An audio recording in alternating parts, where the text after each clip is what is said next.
मित्रांनो, प्रत्येक गोष्ट ठराविक काळासाठीच आपली असते. कधी माणूस, कधी नाती, तर कधी वेळ. पण सगळ्याच आयुष्यात एक ठराविक स्थान आणि काळ असतो. सुरुवातीला सगळं आपल्या भोवतीच फिरतंय असं वाटतं. त्या माणसाशिवाय, त्या क्षणाशिवाय आपण जगूच शकत नाही असंही वाटतं. पण वेळ हळूहळू सगळं काही शिकवते. कधी नातं दूर जातं, कधी स्वप्न अपूर्ण राहतात, कधी आपलीच माणसं अनोळखी होतात. आणि आपण तेव्हाच समजतो की काहीच कायमचं नसतं.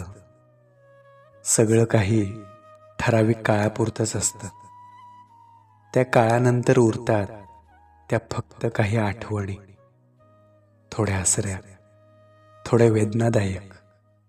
पण त्या आठवणींच्या माध्यमातूनच आपण पुन्हा जगायला शिकतो. कारण प्रत्येक गोष्ट संपते, पण तिचं अस्तित्व मात्र मनात तसंच कायम राहतं. बाकी सगळं काही एक वेळ येते आणि जाते. काळ बदलतो, तसं सगळं काही दूर होतं.